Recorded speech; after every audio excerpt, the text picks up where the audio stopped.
First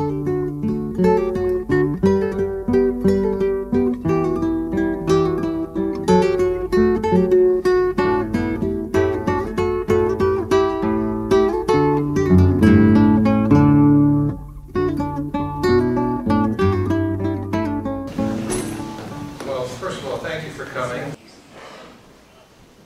Here's the region we'll be talking about.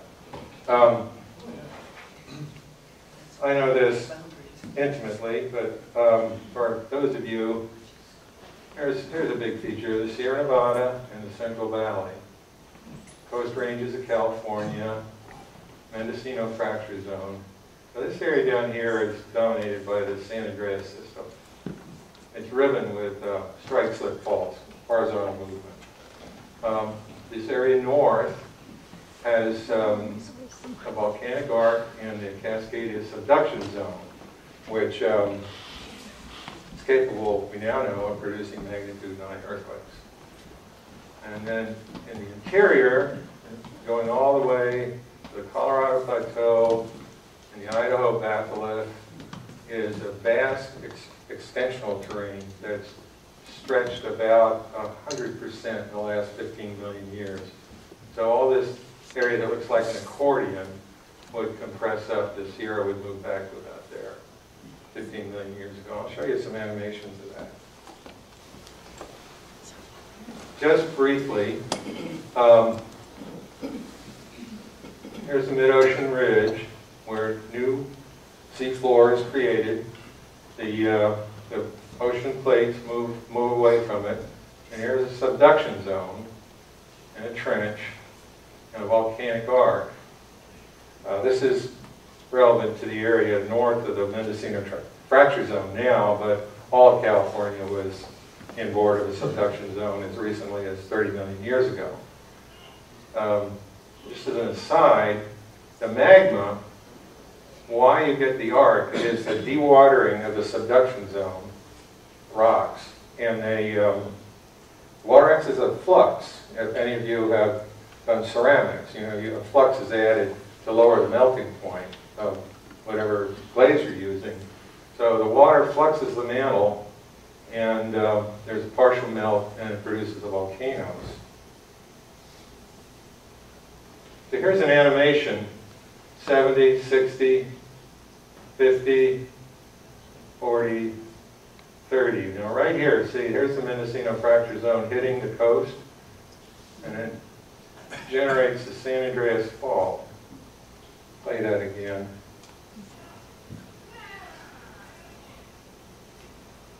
And these are the colors refer to the ages of the sea floor as it's being produced at the spreading center. Now don't hesitate to ask me questions if I go over you. All right. So here's a close-up. We're at 30 million right here. We're starting to generate the San Andreas Fault. And the trench turns into the strike-slip system. You can watch, that's the Mendocino Fracture Zone moving north. There's the Sierra Nevada and the Great Valley. And look at Nevada, it's all very small.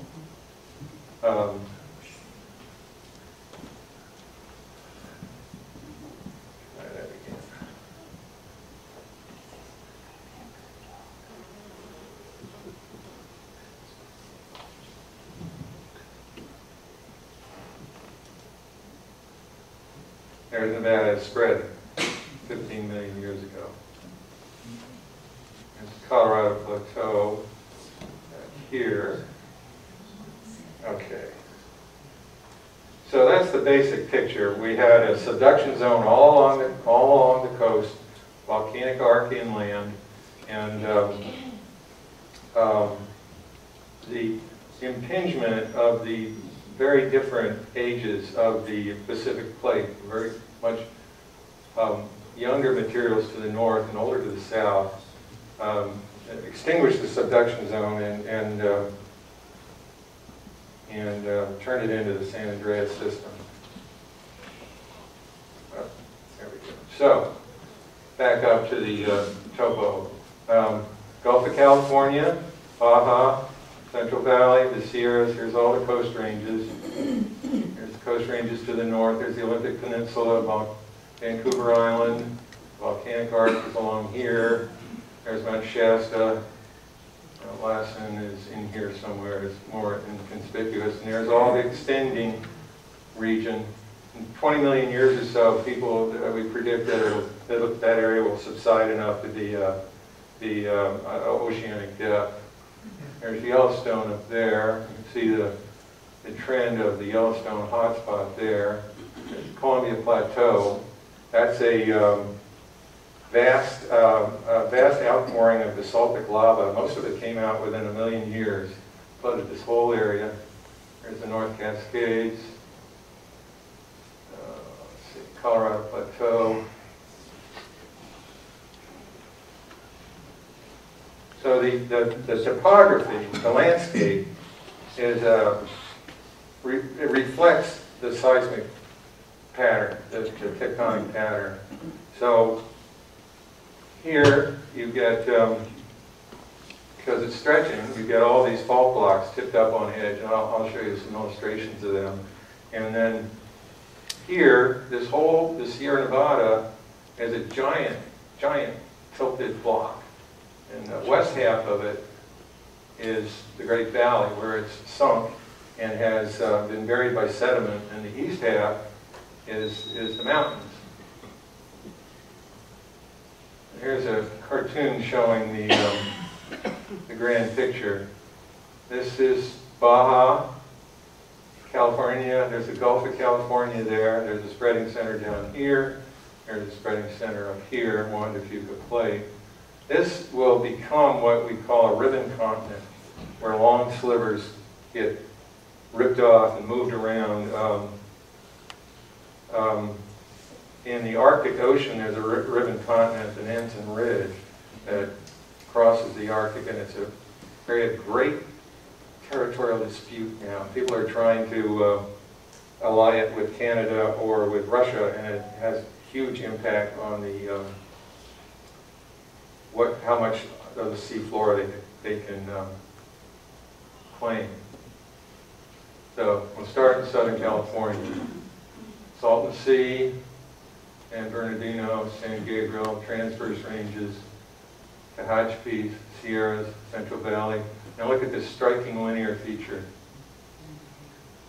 That's the San Andreas system.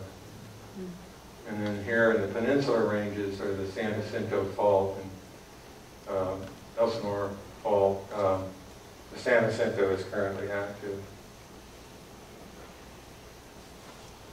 This is not coming through very well.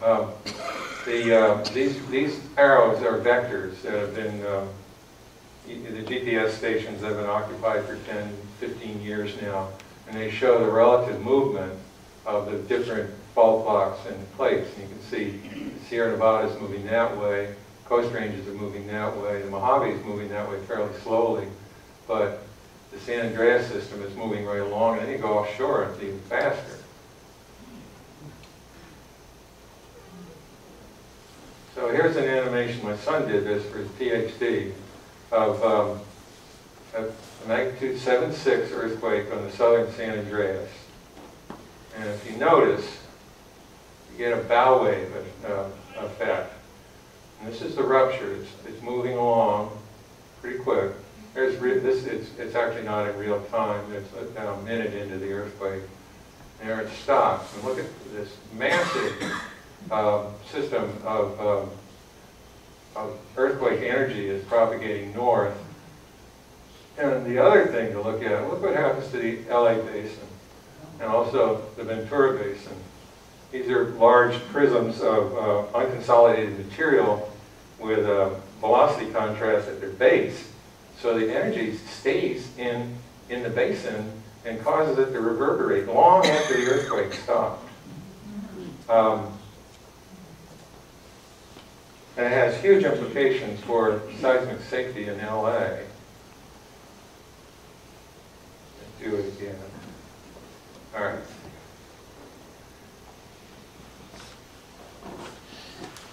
So it starts down at the Salton Sea. Here it's 30 seconds into it. And the thing is unzipping as you go north. And because it's chasing its own energy, you get this huge energy from the north, and not that much. The Mexicali, you know, they go fine. But you have a seismic directivity effect coming through the gap at the south end here of the San Bernardino. And look at the basin. It's just going to reverberate.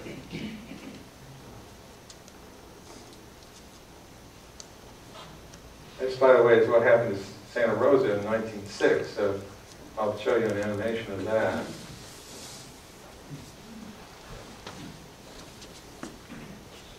He modeled, they have a crustal model of Southern California. It had 17 billion nodes down to 200 kilometers depth, and he solved them simultaneously to create the rupture model and the wave propagation model. It took a day on a supercomputer out in Los Alamos. Here's some of the features of a strike-slip fault. So you can recognize, you can see this out at like at Olima Valley. You get these linear trenches. There's one of these would be the last. The faults tend to jump around when you have like a mile-wide fracture zone. And any given earthquake may occupy any place within that zone. But you can see these are characteristic features. See how the drainages get jogged? Look at this one. And if you trench in there and get an idea of into the sediments and find the rate of carbonages, you can do the paleoseismology, which is a huge effort has been put into that. This is just some looking along. This is a restraining bend. So here you've got a fault. This side's moving north, and there's it's called a restraining bend because it's not a pure straight line or curved line actually on the surface of the Earth.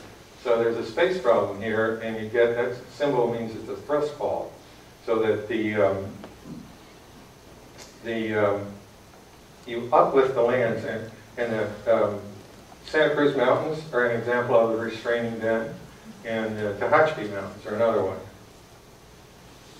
And there's a cross section of what it looks like at depth on some of these where you've got a restraining bend, and it's called a flower structure, and you get these wedges coming up. And the Loma Prieta earthquake was on one of these secondary faults. It wasn't on the San Andreas proper. Just for a little visual relief, this is Pinnacles National Monument. It's one of the indicators of movement on the San Andreas. There's matching geology down in the Mojave Desert. And if you ever go to the visitor center in Pinnacles, you can see they have samples from what's called an Enoch volcanic field. You don't get these pinnacles, it's just a volcanic field. But, and then here's an aerial view of the San Andreas down the Carrizo Plain. And it's absolutely screamer. You can't miss a thing like that. And it's been trenched. Everywhere there's a thick wad of young sediments on crossing the fault. Here's another animation, much more detailed. Sierra Nevada, Great Valley, so here we are at 18 million, and all of a sudden it starts to take off. These are the transverse ranges, watch that. It comes up and it rotates, and then Baja is separating. Colorado Plateau pulls away there.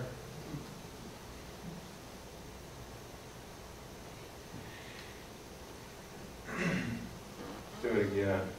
30 million. 24 million. 18 million, starting to move. See the extension going on in the air? That's Nevada, it's Colorado Plateau. Very dynamic landscape, fascinating. And all this has been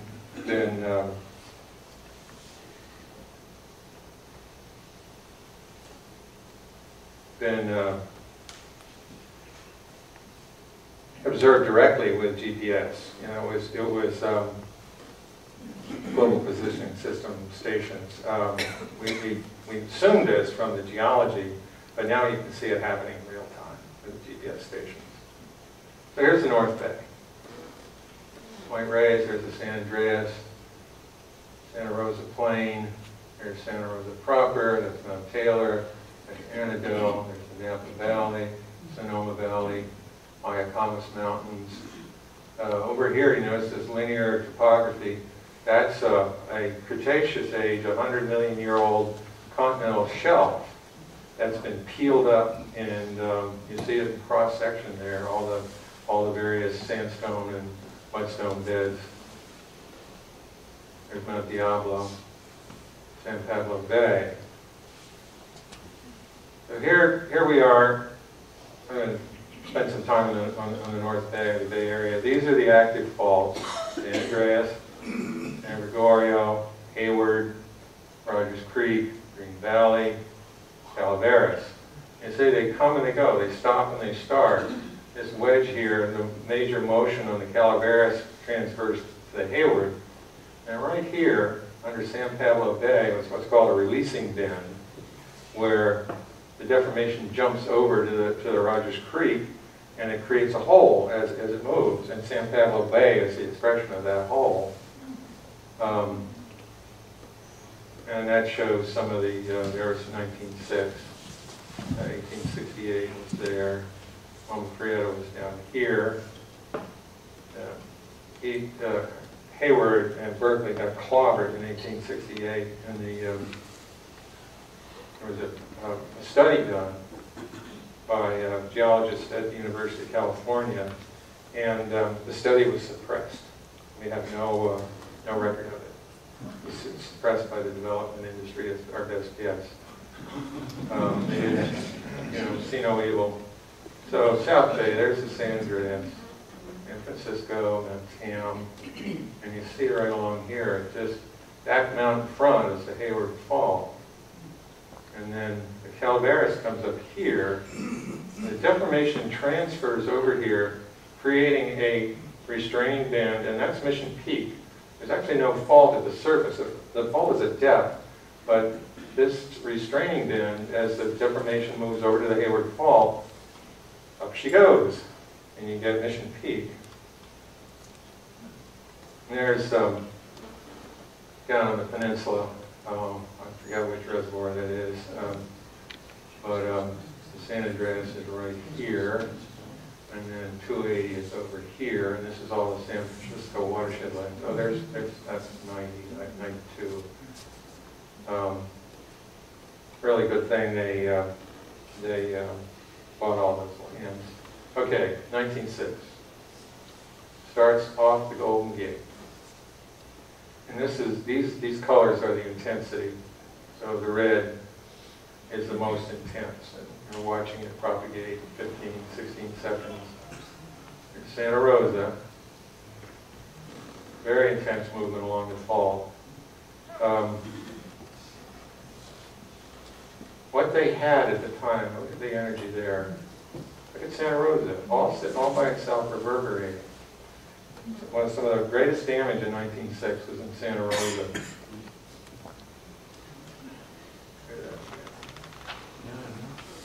Richard, why was Petaluma spared? Dumb luck? I don't know. It has to do with see if I can back this up. All right. There we go. Yeah. I'll watch it again. Yeah, Petaluma's down here. I don't know. It has something to do with the site geology. But Santa Rosa acts to focus. I don't know if you remember to focus the energy. There was a large earthquake on the subduction zone off of western Mexico that caused tremendous damage in Mexico City. This was something in the 80s. I forget now. But the problem was the old lake that Mexico City sits on did this amplification that you would see in the Ventura Basin, the LA Basin, and right here at Santa Rosa, the little bitty basin we've got here.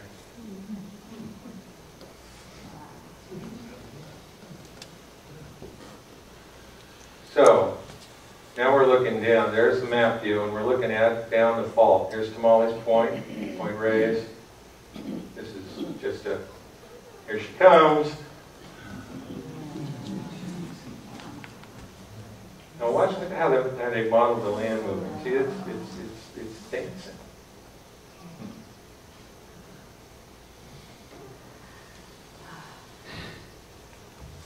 And then, from the perspective of Santa Rosa, here's US 101, here's Highway 12. You see the energy's mostly going along the fault, but for some reason, here comes the leading edge. Now watch what the ground does. It's going to twist. This is greatly exaggerated, but this is what it actually does. It does this kind of hoochie-coochie, I don't know. It's shaking and twisting and undulating. And this is what caused all the damage in Santa Rosa. Something about the geometry of the subsurface focused and amplified the energies.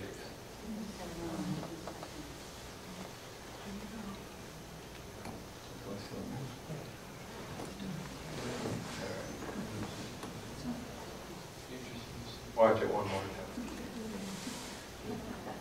These, you can find these on the USGS website. You just download them. You got to do a Google search, but they'll show up. They aren't of the quality of my sons because they just didn't have the computer facilities, but they give you an idea what's going on. You know, it's over here, not so bad. I live in Sebastopol, and it's in the middle of all this. That's a good thing. But they need a real strong seismic safety code for Santa Rosa. They really do.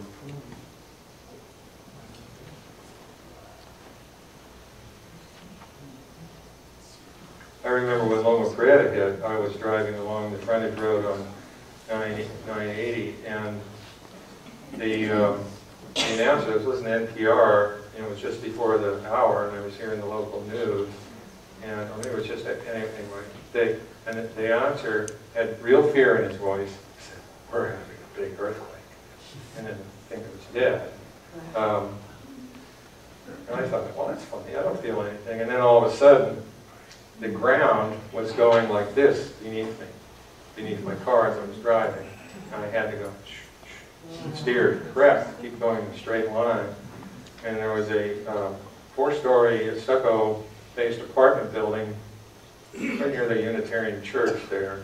And it was rippling and going like that, about 3 feet each way at the top.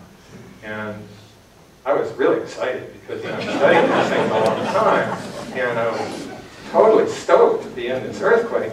So I'm looking at this building and I thought, ooh. I don't know how longer it can take that, and then it kind of died down and jiggled less and less. And I heard this distant roll of thunder, and I saw a white cloud. I assumed it was fog. I didn't realize it was a cypress structure coming down, and the white cloud was concrete dust. And I had always told my friends, particularly the Embarcadero Freeway, don't waste your time in this. A big earthquake's going to take it down or make it unusable, and that's what happened. But the failure of the cypress structure was not foreseen. And there is the San Andreas out at Olima at Point Reyes Station. And you can see the offset. There's the old fence, and there it is there. That's Diane, who's in the audience. And that was within seconds.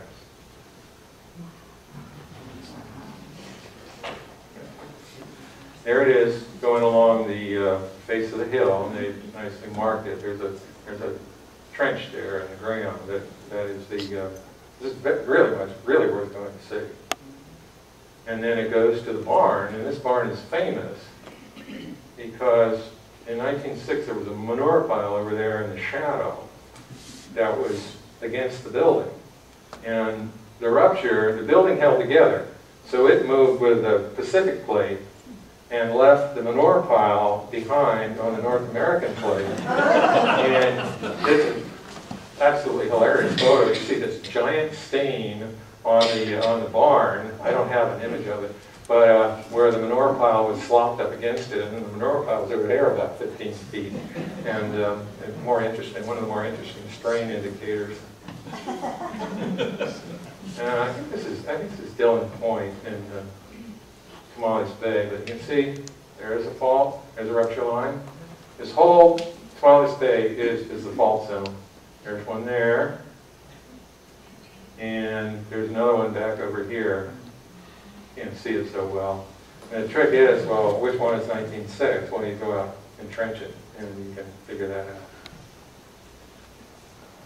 Just a quick overview of seismicity. There's Tamales Point, San Pablo Bay, San Andreas going up here. There's the geysers. Here's the Rogers Creek Fault, right through here. And it steps over and becomes the Mayacamas Fault that goes all the way up to Humboldt County. And here's, what's this, Green Valley? I forget now. But anyway, see, that one's active. It's a concern to Lake Berryessa.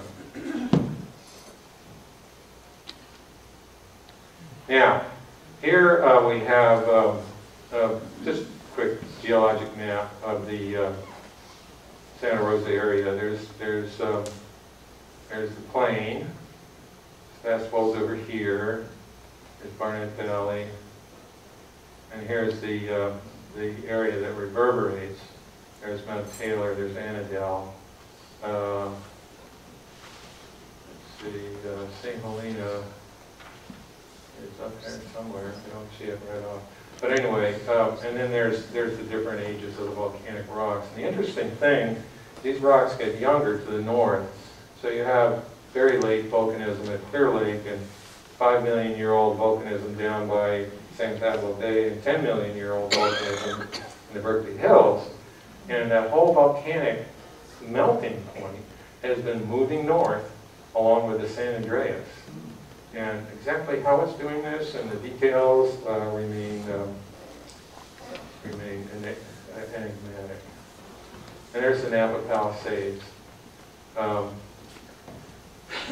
It's now part of Robert Louis Stevenson State Park, and there's a very rough trail up on top. It's pretty cool. All right, so here we go with the Hayward Fault. Oh no, the Loma Prieta, I'm sorry. So you see it starts out down here, and it's over fairly quickly. And then the waves come up into Oakland. And again, the color, the red is the most intense shaking. And then you go from yellow to orange, orange to yellow, to green to blue, so that's the most shaking.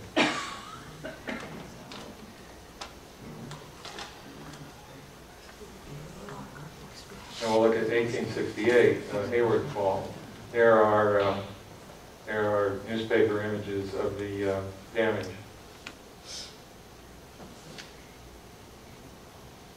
And this is all based on an extensive search in the newspapers, historical record, diaries of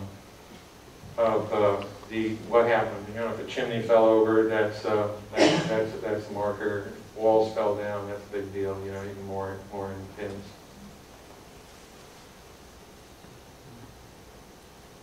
Now here's predicted if the whole thing, if the Rogers Creek and the Hayward Fault go, it's predicted that it'll probably start there at the step over. And here we are.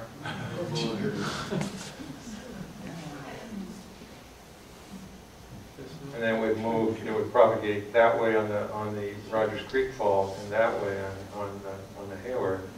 And that's a big shake right there. And that's a 7.2. It's comparable to Loma Prieta. This is an aside.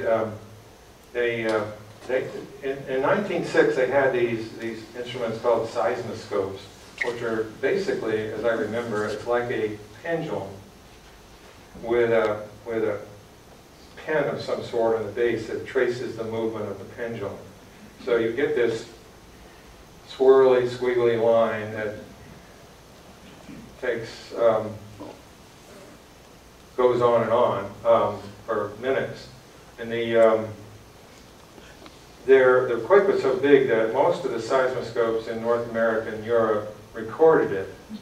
And what happens is every 5 years or so, they go back and try different computer simulations and to see what they can get out of the data. And so the most recent one is they put the epicenter right there off the Golden Gate, rather than down here or up here where various people have suggested it was. All right, we'll move north. Here's Cape Mendocino. There's the north end of the Central Valley, Sacramento Valley here. Let's see, that's Mount Lassen. No, that's Lake Almanor. There's Mount Lassen. There's Shasta. And you can see the San Andreas, these linear valleys here, these are all major faults, not many of which, or not all of which, have been investigated. Here's Humboldt Bay, right in here. Eureka's in there. And there's this big crunch zone at the north end of the San Andreas where there's a space problem where you're moving it north and shoving it into the ranges to the north. And you create this big fan of faults. So here's Eureka. There, that's Punta Gorda. There's Cape Mendocino. So the San Andreas effectively ends here. It's called the triple junctions because you have the San Andreas down here, the Mendocino fracture zone out there, and the subduction zone to the north. You see this little salmon fault. That's a major thrust fault, active in the last 10,000 years. And the Humboldt Bay Nuclear Power Plant was there. And the consultant that was working for PG&E prior to, I was working with Woodward Quiet Consultants at that point, and it was the best job they ever had. The Nuclear Regulatory Commission made them restudy it, and we went in and we said, oh, no, you've got a big thrust fault, and you're right on the upper lip of it, so not good. Okay, here's vectors showing the, this is relative, these are GPS stations. The longer the arrow, the more the motion in a given time interval. So relative to stable North America, you see these long arrows. This is the movement, and the movement dies out inland. And every time you cross a major fault, the movement drops or increases. Here's tsunami inundation maps. These are all on the web. You can get them. Crescent City and Humboldt Bay. And we'll go up here, and I've talked too long. All right, here's the subduction zone. Olympic Mountains, Vancouver Island, chain of volcanoes. That would be Mount Adams, that's in here. Wood is down here. There's the Columbia River coming through. There's an animation of a subduction zone. Ocean crust sinking beneath, fluxing the mantle, releasing water, and up become big blobs of magma. And then they tend to pool in the upper crust and then leak. And those leaks are volcanoes. Now here's an interesting feature. That's those are spruce or cedar stumps standing on a tidal flat. And this, in the early 70s, we thought the Cascadia subduction zone was aseismic. We didn't know enough back then. We made that judgment. It was a big mistake. But then these USGS guys who were mapping the coastal marshes found all these old stumps growing in what's now a salt marsh. And they were able to date them to the late 1600s when they died. They weren't exactly sure when, because the outer rings were gone. But let me go back. In Japan, there was a earthquake they called the Orphan Tsunami. And it came through, I think it was January 28th, say, 1700. And they back calculated, and they were able to determine that a magnitude 9 earthquake happened off the Pacific Northwest January 27th, 1700 at 9 p.m. And there are Indian legends of a big, big shaker that were recorded by anthropologists that happened at night in the winter. And it was recent enough that it was a current story. So here we are. There's the one, if you could play. There's a subduction zone.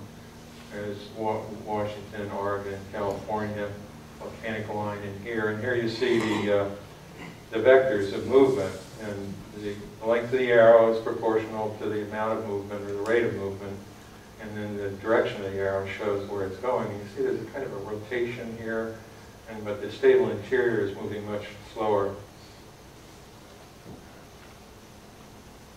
This came out fairly recently, actually last summer. The USGS studied all the submarine canyons along the coast here, and they looked for evidence of turbidites since the sea level rose to its present level, say 10,000 years ago, after the ice caps melt.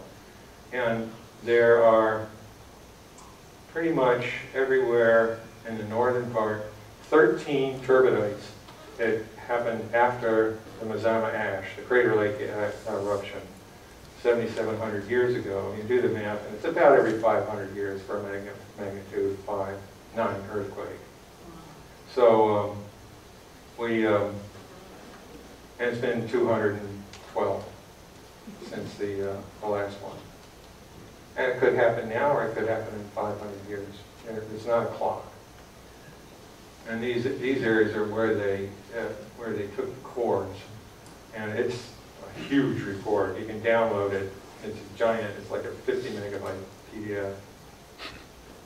So here's what they came up with. These are the magnitude 9s. These would be the 8s, and these would be 7s, the big 7 and the low 7. There's a lot more of these. So you're always, fairly often you'll hear about a big earthquake off of Eureka that shut them pretty good. And that's these. But these, every 500 years or so. And that's based on exhaustive data. Now look here, what is this? It's an unfinished nuclear power plant. The greatest blunder of my professional career sits right there. We, in 1973, we were hired to evaluate the seismic hazard to what's called Saxon Nuclear Power Plant number 1. It was the consortium of power companies was called WHOOPS, Western Washington Public Power Supply System. It was a big WHOOPS. They ran out of money, so they didn't finish it, which is a really good thing. Because we came up with a design earthquake of 0.25 G, one quarter of the gravity, of the force of gravity. Nowadays, they probably have to go with a full 1 G. Plate tectonics was new at that point, and we assumed, because there was no seismicity on the subduction of the subducting plate, that because the lithosphere was relatively young, probably wasn't storing a lot of strain energy, that made a really nice story. Turned out to be not true at all. But in 1975, that worked when they finally licensed it. And fortunately, they ran out of money. So there it is. It's a nice ruin. There's the Olympic Mountains. This gives you some of the scale of uplift in the north end of the subduction zone. And there's Mount Rainier, the biggest volcano in the Cascade Range. And it's not so much the ash, but it's the ice flows on it that they melted. Oh, that's Mount Schutzen. That's the crystalline rocks of the North Cascades. So here's what would happen if Mount Rainier had a major eruption. There's prodigious amounts of ice up there. And if that melted, these are the mud flows that would develop down all the drainages. And a lot of people live where those mud flows are. They're just sitting on old mud flows. So it would be absolutely catastrophic for much of the southern Puget Sound.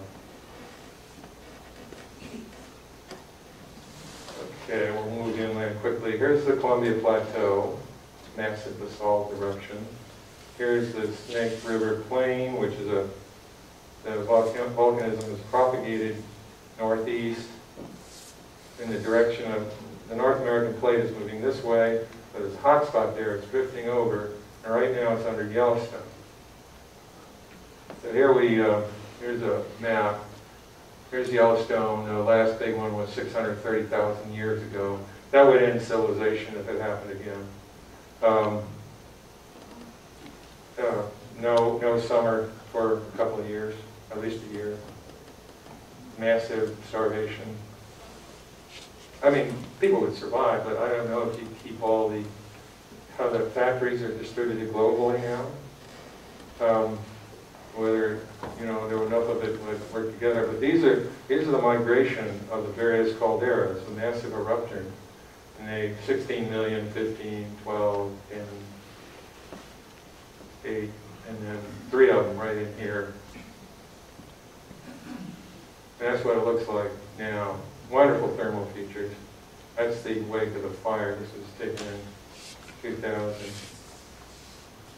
And, it's the best place anywhere to see thermal features, in my opinion.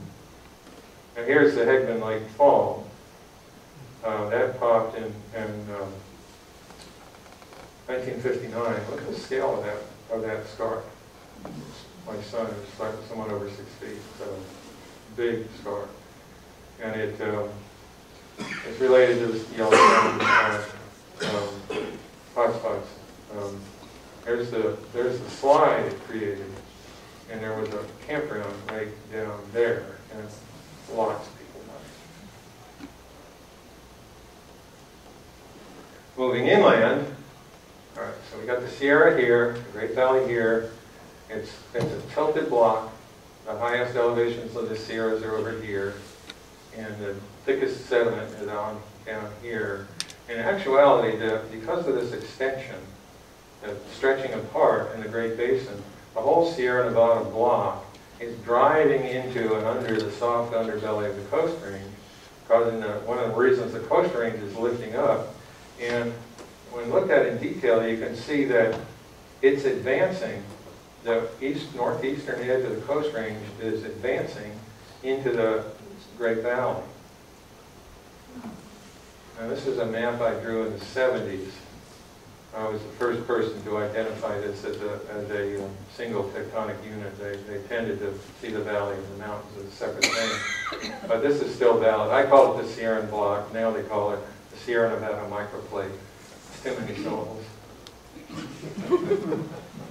This is the Selenium block. It's the same geology as the Sierras, only it's been translated north along the San Andreas system. And then the Klamath Mountains are up there, and Modoc and Great Basin. So you go up the east, the valley fringe of the Sierras, and you see these volcanic mud flows that have come over from east of the Sierras. And then you move up, and here's Table Mountain on the Stanislaus. That was 9 million years ago, unless they changed it on me. That came all the way across the Sierras, and parts of it are down in the downfall area on the east side of the Sierras. And that's a good strain indicator. So we move up into the high Sierras. And you can see there's an upland surface here with granite domes on it, with these giant canyons cut into it. And that's a reflection of the uplift of the tilting and uplift of the Sierras.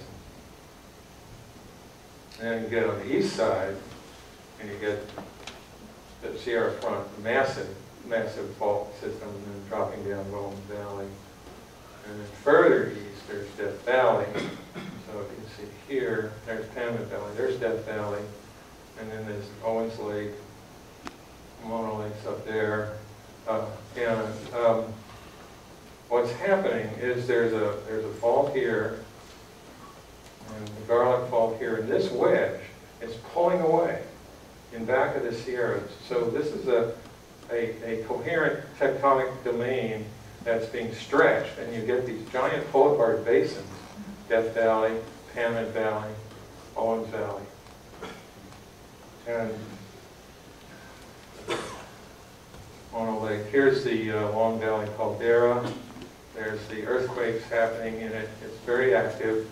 There's a magma body at depth, not likely to go big, but 800,000 years ago, it produced the Bishop Tuff, which is another, it's on the same scale as the tuffs from the Yellowstone.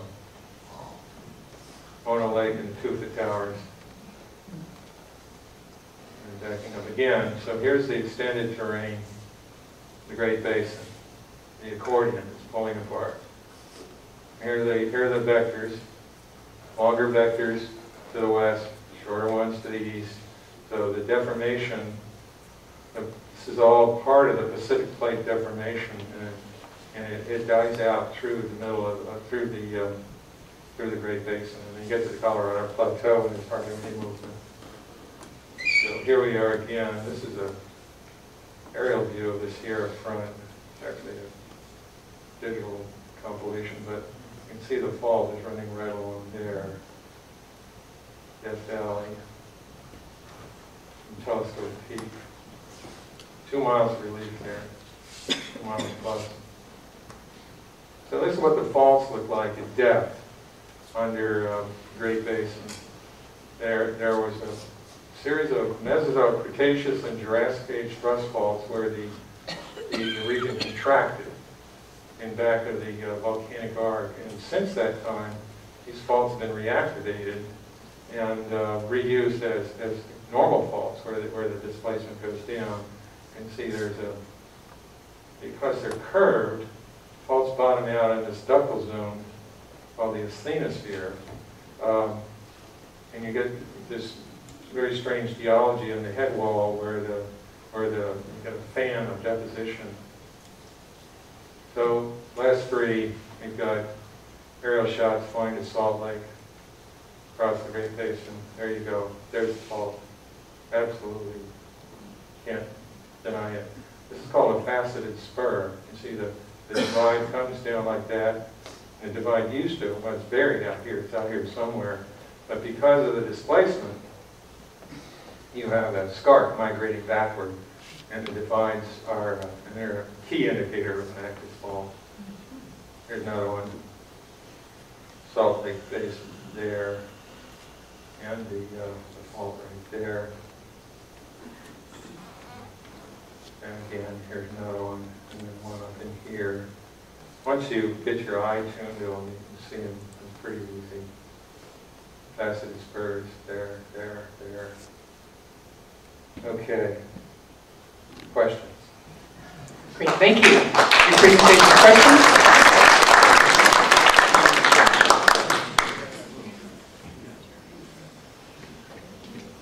First, yes. A comment or recollection. Back in the mid-50s, during my residency at UCSF, my daughter was in kindergarten, and we had an earthquake, of course. And we asked her afterwards what she did. She said she went under her desk and then ate her lunch. So it obviously didn't affect her. What year was this? Pardon me? What year was this? This would be in the mid-50s. Okay. Well, 55, 56. Okay. My question is, what is the most warning time that we might be having an earthquake? So that now everybody has cell phones and what have you. That would ring and tell us you're going to have an earthquake in 10 minutes, 5 minutes. What is the longest time? The Japanese, I understand, have a system of strong motion detectors that will broadcast to a network, and in the critical structures like firehouses and things like that, they might get up to a minute or more.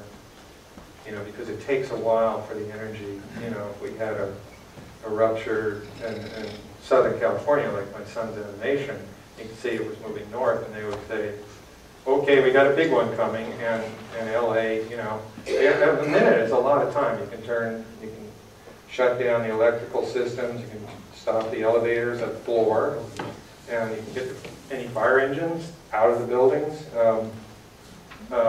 Generally, stop rapid transit, things like that. So you can definitely get a minute or so. Earthquake prediction is,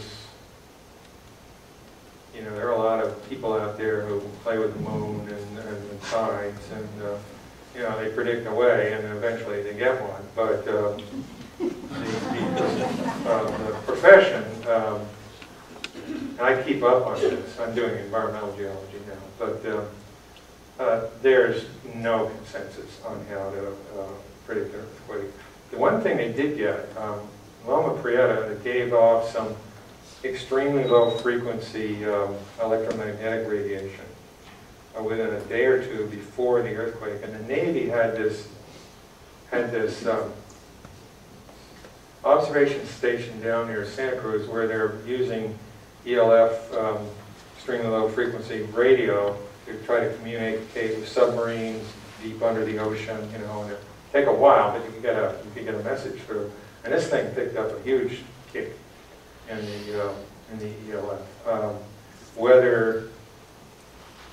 Whether that's useful or not, they've been playing with it ever since, and I've not seen anything come out of it yet.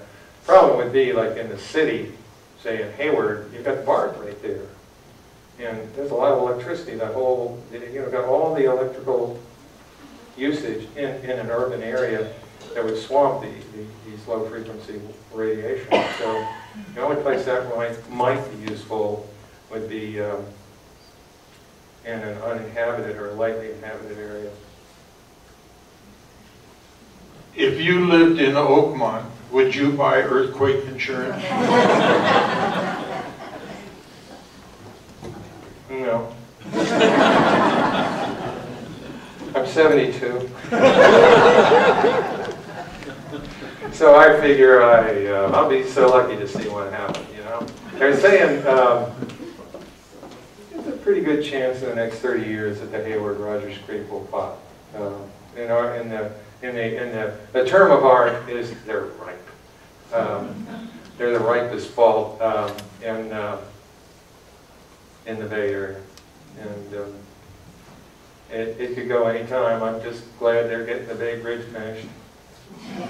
Two unrelated questions. What's the approximate thickness of the Earth's mantle riding over the molten core of the Earth? Okay. And the second question, unrelated, how do you differentiate something that happened 5 million years ago as opposed to 20 million years ago? What method do you use to calculate these long-term things that are radioactive decay of radioactive elements. In that time span, radioactive potassium, which decays to argon gas, is preferred. It's the preferred tool, and it gives you really good. There's ways to make it really accurate. Like they'll give you a number like 41.289, and that 9 is, the plus or minus is out there, but you get 4-figure accuracy.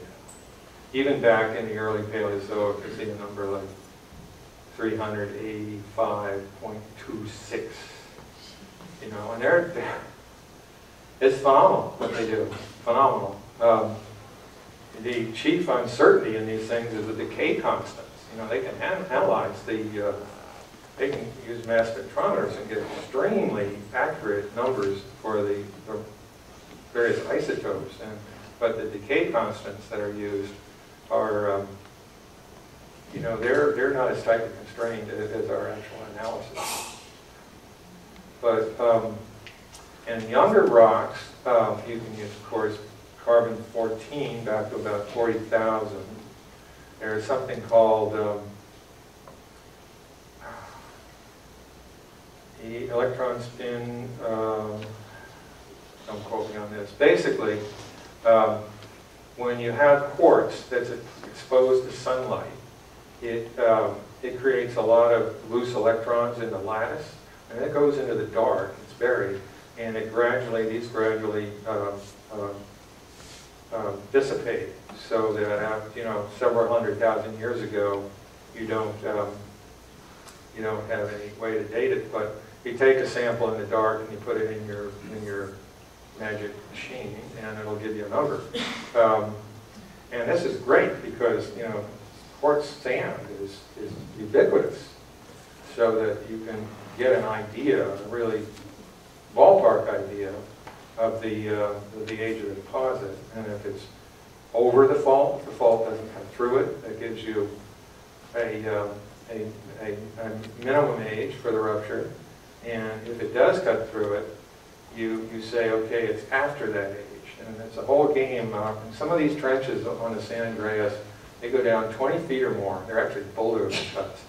And they log they make very detailed descriptions of the exposures. And you know, you get multiple events show, and the oldest one displaces the materials the most, and then as you get up toward the surface, it's less and less. So, and then by looking at many locations, like Wallace Creek is a famous one, and you put all these records together, you get a much more accurate picture of the San Andreas. And, you know, big ones, what are they saying now? 200 for a big one. You know, we're not overdue at this point in the Bay Area. Southern California is another matter. That's what my question is about, is Southern California. Right now we have massive, or not massive, but continuous harmonic tremors in the Salton Sea.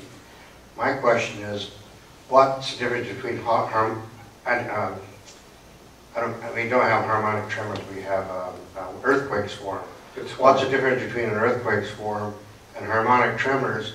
Does the earthquake swarm in the Salton Sea possibly indicate that we're going to have something like the earthquake swarm in Nicaragua indicated with their 7.1 earthquake, or does it mean anything at all? Harmonic, let's go to harmonic tremor first. That you see where the magma is moving under a volcano. And that has a very characteristic seismic signature, and I leave it at that. But earthquake swarms are, they can be indicative of oncoming rupture or not. If you look at I showed you that huge cluster of seismicity at the geysers. Some of that has been induced by the steam development, injecting water and stuff, but you don't get big earthquakes that way. But the geysers is very active. You know, probably has to do with magma movement at depth or just the general instability of the area. But one thing that's fascinating that we did not expect at all. So after what was it? One of those 7+ earthquakes in the Mojave. I don't have all these in my mind anymore. They followed they were recorded on the seismographic nets at Yellowstone and at Long Valley, and it turned out that even though the energy was infinitesimal at that distance, it triggered earthquake swarms. They just didn't record the energy coming through, but they got a swarm of micro earthquakes. And the question would be, how that's like, you know, a dog walking across the ground. The energy's just microscopic, yet it was sufficient to trigger all these very, very low magnitude earthquakes. And it's a mystery how it did it. In your opinion, how safe are the two power plants in Southern California, especially now since San Onofre is temporarily shut down? Well, we're talking about Diablo Canyon. Number 2 is built to good standards. Number 1, they tried to save a little money, and they didn't look at the offshore geology when they licensed it. And when they were constructing it, there was this big oil boom in the late 70s down there, and a lot of offshore geology was done. And it turns out there's a thrust fault, actually a reverse fault, a steeply dipping fault. And a reverse fault is where you have compression.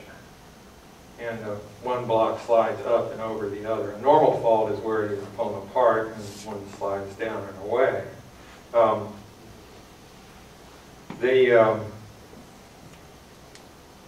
The plant is not in a good place, but they've done a lot of retrofitting and studying, and you know, I don't have a strong opinion on it. I'm not worried about number 2, because again, that was built to a much higher standard. Friends of mine are very fortunate. They spent several years down there mapping the coastal bluffs and marine terraces for faults. They rented a house, and there's another consulting firm that they went with, but one of the great jobs ever. They had these trucks with an auger rig mounted on the back, and they were going around on the marine terrace and augering down to find what's called the abrasion platform, where the sea level, where the ocean had chewed through the bedrock down to a certain level. And they found steps in the abrasion platform under a continuous terrace. So that was not expected. Very complicated.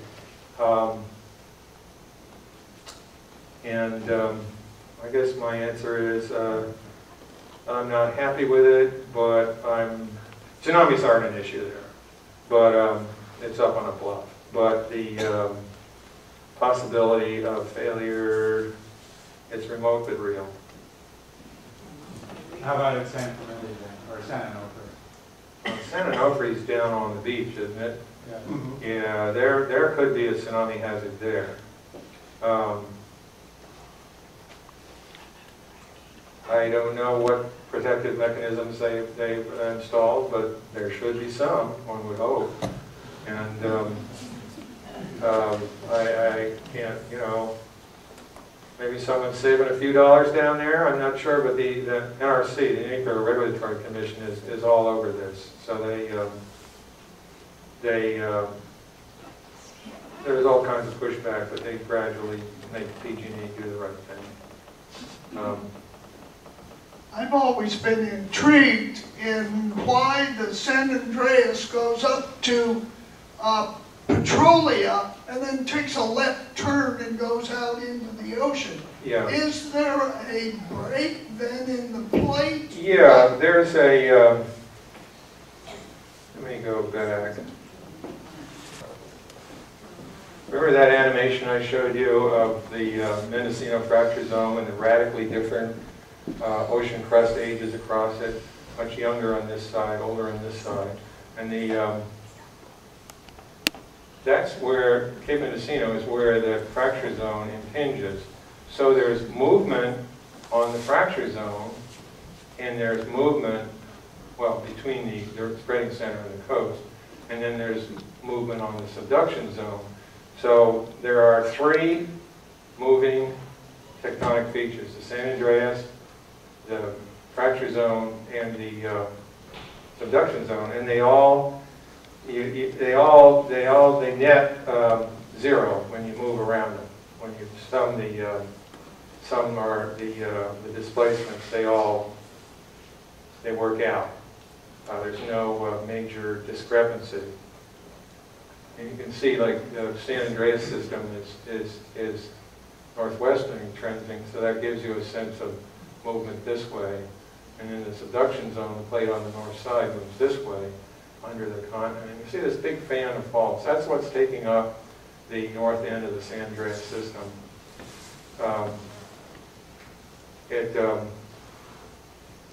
Hard to do geology there. It's heavily forested. A lot of timber companies, they won't let you in on their land anymore.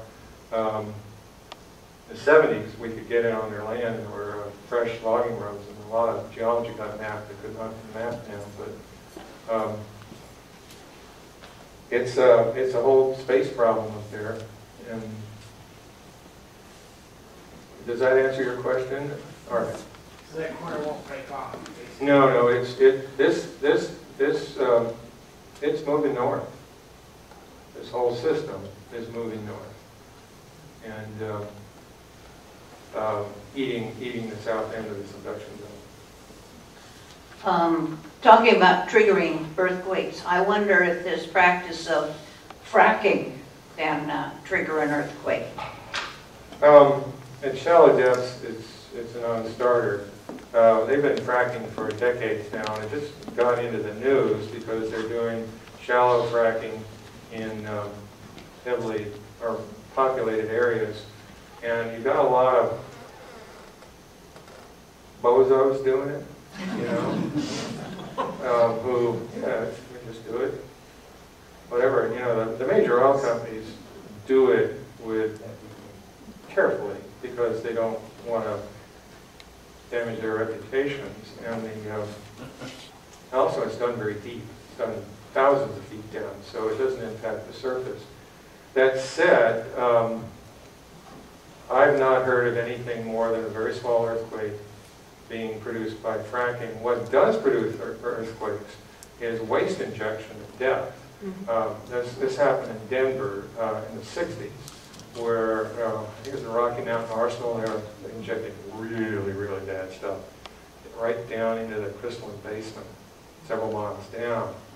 And that caused a fair number of earthquakes, and I think eventually they got a 5 plus, and everyone went, uh-oh. So they made them stop. Nice thing is that Rocky Mountain Arsenal is a wildlife refuge, you know. Could they do that on purpose to create an earthquake? Well, you could, but he was asking if they did it on purpose to create earthquakes. No, that was a bug, not a feature. No, I meant in the future, like every Monday of the first of the month, they would do something so that they wouldn't have a big one. Yeah. See, you go from a 7 to an 8, that's a 10-fold jump. And a 6 to a 7 is a 10-fold jump. So if you wanted to, say, produce a lot of 5s, you go 10 to 6, 100 to 7, 1,000 to 8. So you got to produce 1,000 5s to bleed off the energy that would give you the 8. Not likely to happen. Best thing to do is live in a house built to high standards. You know, when I went back to my office after the Loma Prieta quake, we didn't have our bookshelves tied to the walls. I've got a photo. Bookshelf came right down on my chair, and the row of books took off the pencil drawer, which was out about this far, and just smashed it down. I had books everywhere, all kinds of cleanup. And I left early that day, thank goodness. You mentioned the great outflow that created Idaho, eastern Oregon and Washington. Happened in about 1 million years. Yeah, about 17 million years ago. And I'm wondering, Ivan Browning in his book Climate and the Affairs of Men talks about when a meteor hits the Earth, it's much like a bullet going into a melon or something like that. You have an entry point, but the vast amount of energy comes out on the other side. Could that possibly be what triggered the great outflow? The Deccan traps, you mean? And there's the end of the Cretaceous, 65 million years ago. You know, we have this big extinction event, and there's been problems in the details of it. The impactor hit it in Yucatan. It was about 10 kilometers in diameter, if I'm remembering. Bigness. You find burn zones and debris flows at that level all over the western U.S. But there's another extinction level, and they've been resolving this, and they're like 100, 200,000 years apart. And it turns out, just lately, the Deccan traps are a massive basalt system in southern India. And a number of people have tried to tie that to the NK and Cretaceous extinction. But it was never properly dated. Very hard to date. There's a lot of contamination by older rocks. But they seem to have worked it out. And it turns out there was a major eruptive event somewhat before the meteorite impact, the comet impact, that also triggered an extinction event in the oceans. So it was a 1-2. It was, you know, can't predict that sort of thing. It just happened, and it caused a major extinction. We lost much of the larger vertebrates. But certain dinosaurs survived as birds, and we still have them with them. Well, what of the energy coming out the other side? It's a pinprick. It's a pinprick compared to the size of the planet. It might trigger something locally. That could happen. Say if one hit on Yellowstone, I wouldn't begin to want to be around that. But what the bad thing that the Yucatan, the Chicxulub impact did was there was a evaporite bed at depth, full of sulfates. So it produced a prodigious amount of sulfur dioxide into the atmosphere as part of the impact. And that had a very bad climatic effect. Very bad. And that was a feature. Great, thank Richard for a wonderful presentation. Thank you.